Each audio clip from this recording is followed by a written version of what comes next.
Endless Hustle, presented by Doc Swinson's, the legendary whiskey blenders from Ferndale, Washington. I absolutely love Doc Swinson's, and if you haven't tried it, go to their website and check out their selection.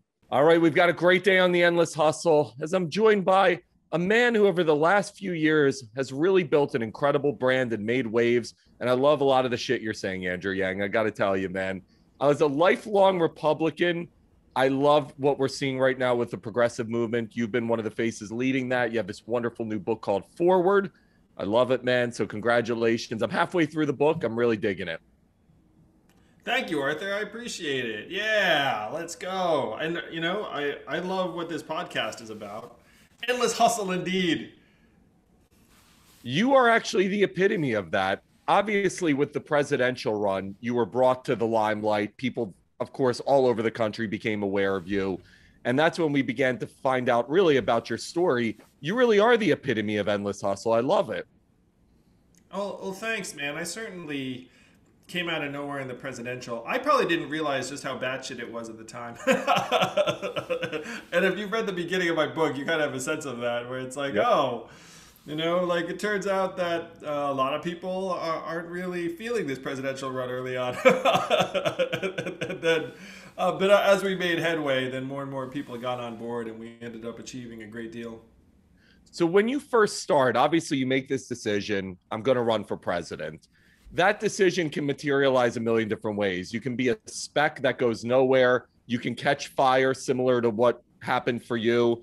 And obviously you saw it firsthand with Obama, and having gotten to work with him, the ultimate catch fire moment. But when you first make that decision, what were your expectations going in? I'm a goal-oriented guy, so I had some numbers in mind. I was like, you know what? I want to be able to raise at least $10 million because that's going to give us the ability to have a credible campaign. So that was one of the goals I had in my mind. Another goal I had was make a presidential debate. And I had no idea what that standard was going to be because they didn't announce it yet. It's like, but I knew there were going to be debates in the DNC. And I thought, okay, I'm going to make a debate stage, I'm going to raise at least $10 million, and I'm going to meaningfully advance the cause of universal basic income and letting people know about AI, automation, the fact that our economy is transforming. In my mind, it was one of the main things that led to Donald Trump. So those were some of the big goals I had. And it was harder than I thought. I raised a couple $100,000 early on from friends and family. And I really appreciate those people because, again, it was pretty out there. And I was like, hey, running for president, send me $2,700, $5,400 if you're married. And then some of my friends were like, all right. And then they did it. And then later they'd tell me, I thought you were crazy, but you're my friend, so I had to do it. But yeah, it was hard at first. My favorite show at the moment is Succession. I don't know if you're watching Succession on HBO, but it's legitimately... We are watching Succession. Great show, great show. Best show on TV. But it's, as you were mentioning that, it made me think of Connor. Obviously, you're nothing like Connor, but it's amazing because Connor, one of the Roy kids, all of a sudden is like, I'm going to run for president. And you see just kind of how much he's clowned about it. And it made me think, when you make this decision, you're going to your friends and family. What was the reaction? Obviously, they've now told you, what were you fucking thinking, Andrew? But what was the reaction? Were they kind of like clowning you? Were they like, oh, it's a great idea? What was happening? It ran the gamut. One of the things I'm going to suggest, Arthur, and this is funny, it's like the more seasoned you were, the less you thought it was a good idea. Like anyone who was actually of politics thought it was a terrible idea. The people who thought it was a good idea tended to be a bit more outsidery, sometimes a bit younger, a little bit more optimistic. I think the most balanced reaction I got was from someone like my brother. My older brother is a professor. And he said to me, he's like, well, it seems crazy to me, but it also seemed crazy to me when you started Venture for America, which was the nonprofit I'd started 6 years earlier. And he said, well, you made that happen, which I thought was next to impossible. So at this point, like, I can't rule anything out. And that was a reaction I got from a number of people. Were like, well, I didn't think you could do the last thing, and you proved me wrong. I don't think you can do this either. But at this point, I'm not willing to bet against you. So, what do you need? As you begin to gain small amounts of traction, what was going on in your head? Because obviously Donald Trump's a perfect example. I think if someone were to put truth serum in Donald Trump and really ask him in 2016, did you really want to run for president?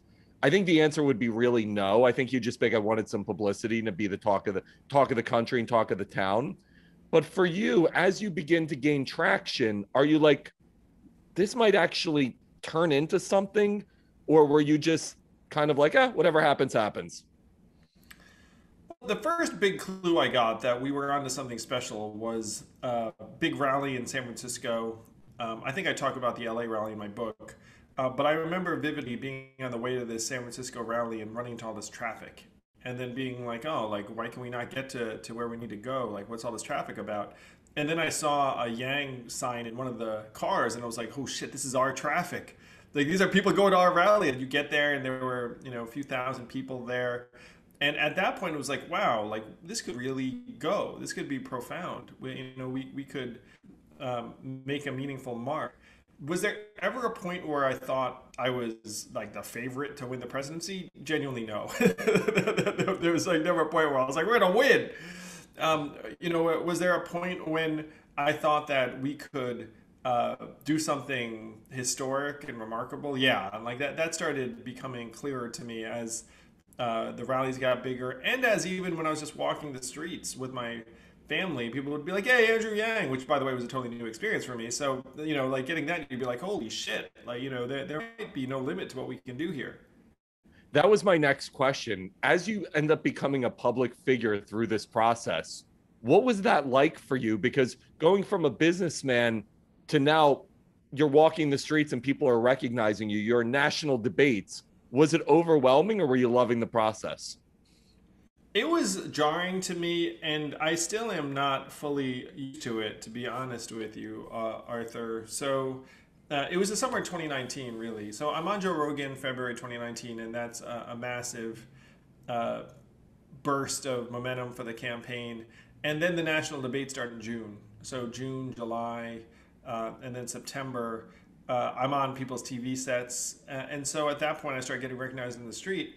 And I'll say this, on a personal level, I'm an Asian guy. And as an Asian guy, you think you can just blend into the woodwork anytime you want. You know what I mean? Just like if I don't like want to call attention to myself, like I will get no attention, it'll be fine. And that summer, that's not being true. Where my wife started joking that she can't take me anywhere because if we went to a restaurant with my family, then I'd end up having selfies and the rest of it with people, and like it would take us forever to go a block. And so my wife started being like, "Oh, we need to get you a disguise or something."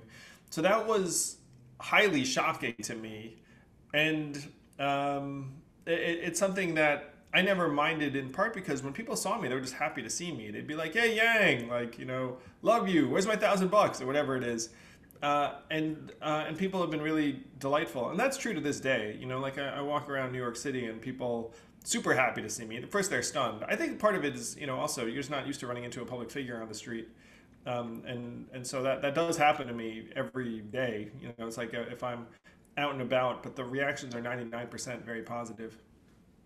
It's funny because you tapped into this Gen Z and millennial voice. And again, using Obama as an example, Obama's greatest moment when he came out of nowhere as this unknown was he was kind of this first politician who really understood there was this new generation and there was a new way to communicate with them. And there was this grassroots movement that he created that the old world politicians had never really envisioned. Then Andrew Yang comes along, and I felt like you almost, in a way, took that playbook, but then modernized it even more.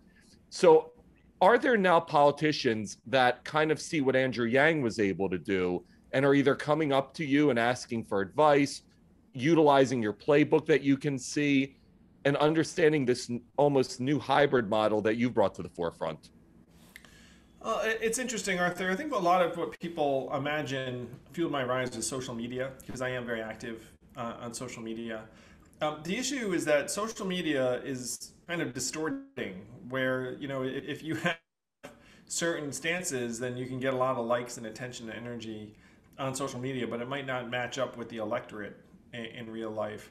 So the playbook that I kind of embodied I think would require a certain type of figure. I think running for national office, honestly, is a lot easier than running for local office because let's say you were running for Congress or school board or mayor in like a lot of places. Local press has been gutted. No one's really going to be paying much attention to you. Like you put social media content out there, it's like, a few people will be into it. But it'll be more likely to bring you down a rabbit hole than like fuel your campaign if you're a local candidate, truly. So the national landscape is different. And I think the features that drove my campaign might not be replicable for a lot of other candidates. The main thing that worked for me, and again, this would not work for a lot of other candidates and a lot of other races, is just podcast interviews. And I referenced it before with Joe Rogan, Sam Harris being another one, Freakonomics. And that doesn't make sense for a lot of other candidates because, like who listens to a podcast, unless it's a local podcast. You should definitely do a local podcast if you're running for local office.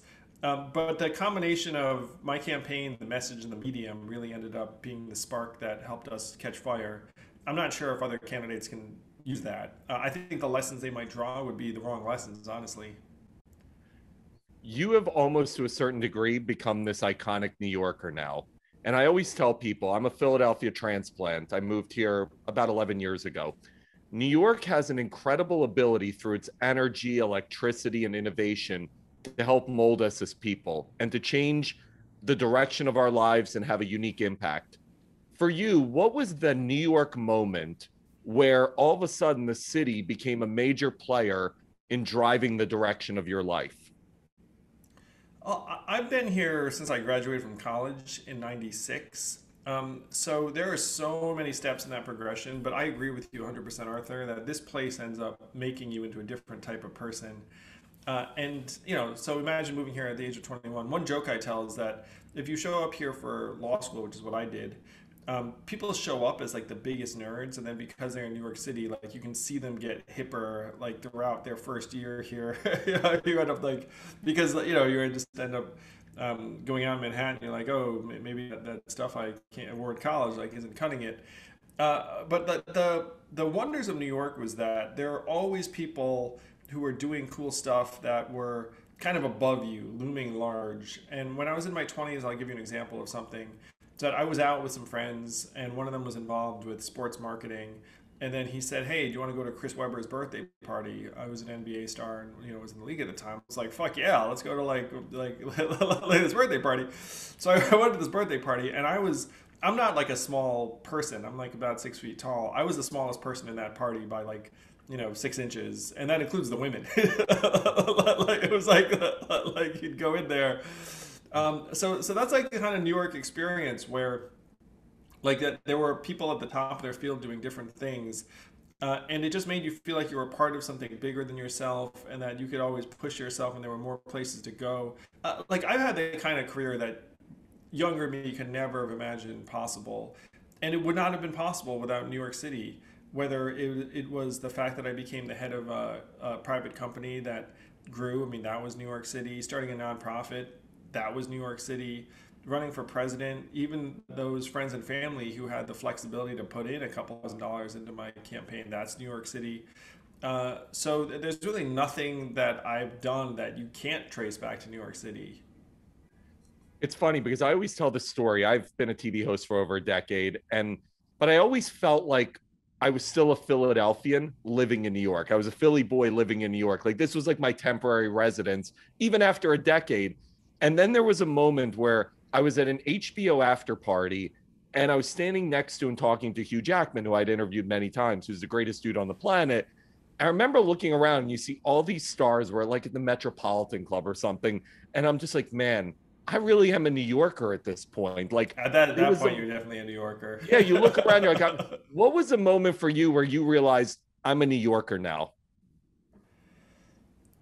For me, it was early on. I mean, I grew up on the outskirts of New York, so I grew up a Knicks fan in various ways. And I think it was when I was in the Garden for Larry Johnson's 4-point play.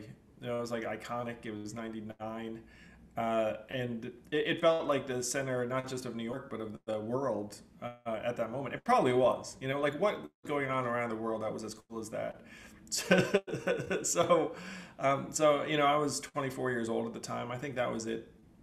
So when you kind of look ahead, you've now had and have a political career. You've been a TV and are currently a TV personality, now best-selling author. You've kind of run the gamut. Where do you see Andrew Yang's future? What is the path forward? I guess all pun intended with your book for your life moving forward.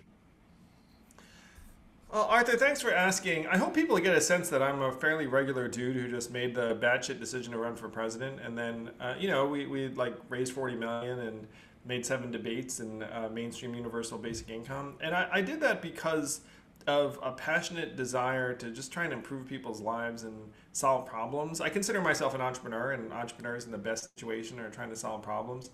And so when you ask what lies ahead for me, it's like I'm just going to do everything I can to try and make things better and solve problems. And the biggest problem I'm seeing right now is that our politics are going to drive us apart from each other, going to inflame us, depress us, agitate us, because that's where the political incentives are, that's where the media incentives are.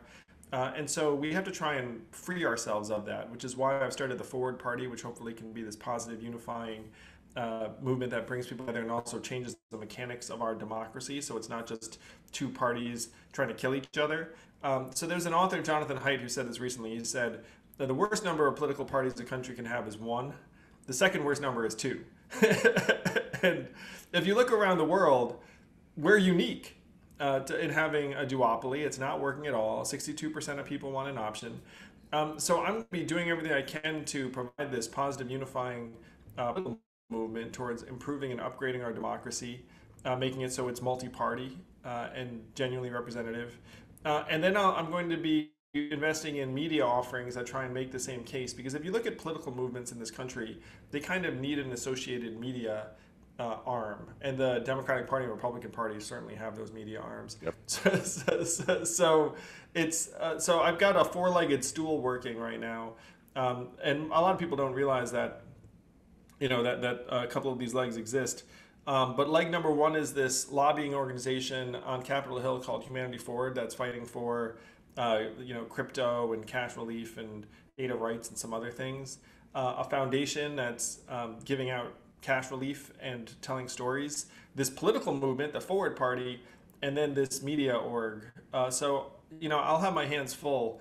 It's a lot. And I'm grateful to the people that have supported me because I feel this obligation to try and move the ball forward as quickly as I can. Time's not on our side. Things are not going well. You know what I mean? So I'm kind of in a hurry. Yeah, I obviously mentioned at the top of the interview, I'm a lifelong Republican, which you would think wouldn't naturally fit with what you're proposing. But the thing I always tell people is, again, being a 43-year-old male, the Republican Party that I grew up with is not today's Republican Party. So I'm more of the Reagan Republican Party and more of the I'm a fiscal conservative, but a social liberal. Now what I see is just, it's gone so far right. But then you also see the Democratic Party's gone so far left. And you said it perfectly. The two-party system has split so far apart at this point. There's no real center anymore. And there used to be a centrist movement. It's now, and with media, and I know you've talked about this, between Fox News and then you have MSNBC and CNN, there really is no center anymore. And it's really tough, man. Yeah, and those are the incentives I was talking about. They're going to destroy us, really. They're going to drive us insane in the process. I'm going to suggest to everyone what most of us observe. Both the Democratic and Republican parties should be 2 parties each at this point. Like you have progressive Dems, moderate Dems, and then moderate Republicans, and then conservative Republicans / Trumpists. And then there should be a 5th party that's kind of in the middle. And that is the way we should be right now. And if you had that system, things would be so much better. Because you could look at any side of it. You could be like, like Democrats would have different incentives. Moderate Republicans wouldn't feel like they have to kowtow to Trump on everything. The center would actually have a voice. You'd have media organizations that support different points of view. So the question is, why aren't we there?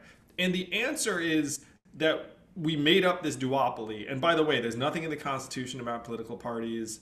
Like the Republican Party didn't exist until after the Civil War. Like it's all made up. It's made up in a way that doesn't serve us at all. It just serves these 2 parties that get to trade power back and forth while the rest of us get more and more agitated. So anyway, as you can tell, this is something that I feel No, very by the strongly way, about it. that's what I was leading towards when I said that so much of what you're peddling, for lack of a better word at this point, I actually am in full agreement with, because again, everything has moved so far in right and left. I think so much of what you're actually saying, and a lot of what you're saying forward, is there has to be an open mind of thinking, right? Yeah. There has to be progression.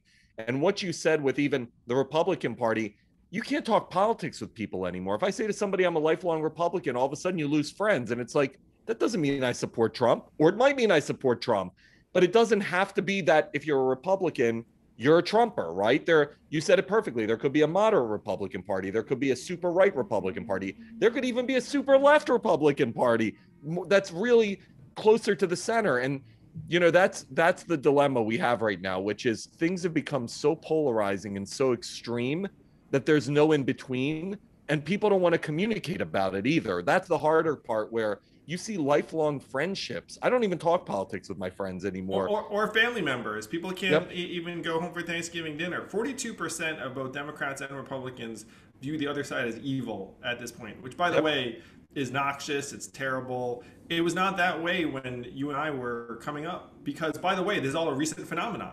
This level of polarization is unique in the world, in part because other parties aren't stupid enough to have two parties, but also the two parties, when you and I were teenagers, were closer together.